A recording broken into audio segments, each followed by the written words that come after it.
আসসালামু আলাইকুম। পুঁইশাক এবং কি যে মৌলবি কচি, তাছাড়া আপনাদের মাঝে চাল কুমড়া নিয়ে এই ভিডিও উপস্থাপন করতে চলেছি। দর্শক, যে তিনটা সবজি আপনারা দেখতে পারলেন, এই তিনটা সবজি বর্ষাকালে আপনারা খুবই দ্রুত সময়ের মধ্যে আপনারা চাষাবাদ করে নিতে পারেন এবং কি আপনাদের পরিবারের চাহিদা মেটাতে পারেন। দেখতে পাচ্ছেন কত সুন্দর লণ্ডিত বণ্ডিত ভারসাম্য নিয়ে আপনার চাল কুমড়া গাছ হয়ে গেছে। তো এখন শুধুমাত্র আপনার ফল আসা দেরি।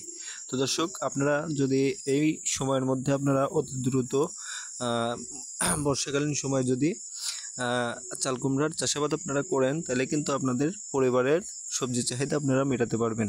তো দর্শক, আপনারা বিশেষ করে এই 3 ধরনের ফসল আপনারা চাষ করতে পারেন। তাছাড়া দর্শক, এই ধরনের চাল কুমড়া আপনারা বড় ধরনের চাল কুমড়া আপনারা বেতন হিসেবে গণ্য করতে পারেন। আর আপনারা প্রতি বছরে এই ধরনের যদি সবজিগুলি আপনারা চাষাবাদ করেন, তাহলে আপনারা অনেক সুবিধা দিতে পারবেন আপনাদের পরিবারকে এবং কি কিছু অর্থ সহযোগিতাও করতে পারবেন। দর্শক, দেখতে পাচ্ছেন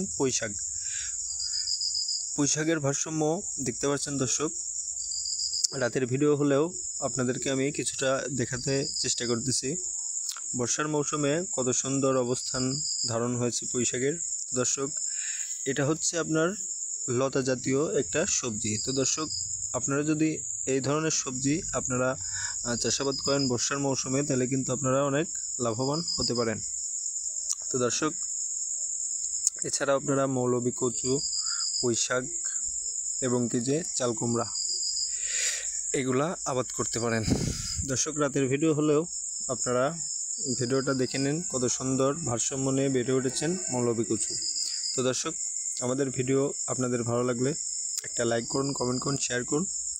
আর আমাদের চ্যানেল এমডি শামীম আহমেদ এডুকেশনে একটি সাবস্ক্রাইব করতে ভুলবেন না। প্লিজ একটি সাবস্ক্রাইব করে দেবেন।